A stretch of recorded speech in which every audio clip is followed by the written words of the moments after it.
Because if you're successful, you will ultimately have to choose. You start a business, you're like, well, I just want to help people. I want to make money, but I have to do all these things.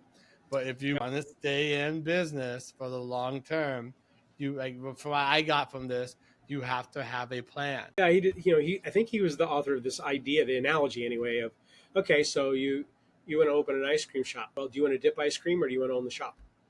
Because if you're successful, you will ultimately have to choose. But one way or the other, you're either delivering the service that you love, which means somebody else has to be running all of this, or you actually like delivering the service better, which means you're training up people and giving them a process that they can run to serve the best ice cream in the best way that people are delighted and want to come back. But you will, if you succeed, you'll ultimately have to choose. I feel like I'm right there myself.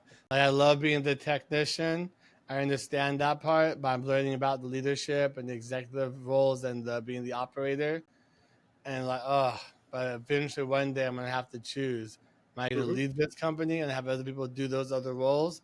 Am I gonna be stuck there and not grow, not scale, not get to where I want to be? Right. I'm holding myself back with my mindset and way of doing things. Like if you look at that and you say, ultimately, I can't do both. Ultimately, as much as it will grieve me to give up one of these and not do it as much, here's where I want to land. With that in mind, you can start to make your choices.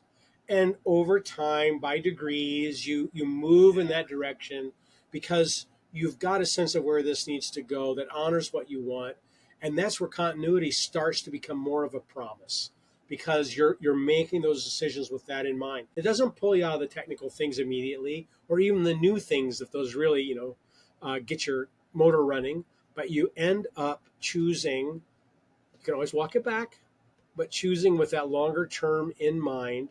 And yet that gives opportunity for other people to grow and for you to be even better as an organization. I really hit home very well because I see that the role that I want to be in is not going to allow me to be in it unless I let go of the things I'm doing right now, giving those to other people and training them to do them. It's part of the crucible of success. It's not all complete joy. Look, I succeeded. It's we succeeded and we've learned to manage this set of problems and move them around and resolve some things. Now, new challenges, new problems, new things to manage that we would not have had the privilege had we not solved for this moment. And then with that round, there'll be another, and then there'll be another, and that is level, a part different of devil.